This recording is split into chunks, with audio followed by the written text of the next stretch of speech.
మీరు అందరూ ఈ ఫోటో స్క్రీన్ షాట్ తీసుకోండి. ఈ మాట మీ మనసు మీద ముద్రపడాలి.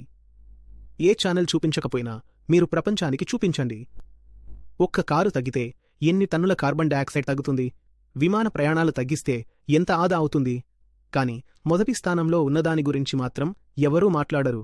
మన సంస్కృతిలో ఇల్లు అంటే గూడు, గూడు అంటే గుడ్లు. కొంతమంది పెద్ద జ్ఞానులు అంటున్నారు, ఇతను హిందువుల జనాభా తగ్గిస్తున్నాడు. అయ్యా, ఇది హిందూ ముస్లిం విషయం కాదు. అసలు భూమే మిగలకపోతే ఏం చేస్తావ్? మనుషులే మిగలరు. అప్పుడు చేసుకో హిందూ ముస్లిం గొడవలు. పిల్లలు వద్దు అని నేను చెప్పట్లేదు. నాకు కూడా పిల్లలంటే చాలా ఇష్టం. అక్కడ ఏమి రాస్తుందో చూడు, 1 fewer child అంటే ఒకరు ఉన్నప్పుడు మరొకరు అవసరం లేదు అని.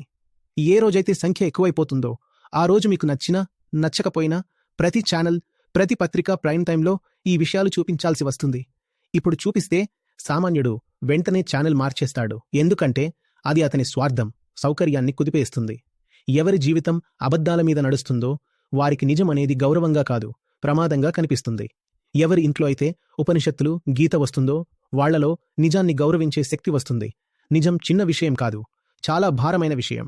ప్రతి ఒక్కరూ దాన్ని గౌరవించలేరు. ఇప్పుడు అర్థమవుతోందా మీడియా ఈ విషయాన్ని ఎందుకు చూపించదో? నేను మాత్రం మీతో ఈ విషయం మాట్లాడగలుగుతున్నాను ఎందుకంటే నేను మొదట క్లైమేట్ యాక్టివిస్ట్ని కాదు. నేను మీకు భగవద్గీత నేర్పించే గురువుని.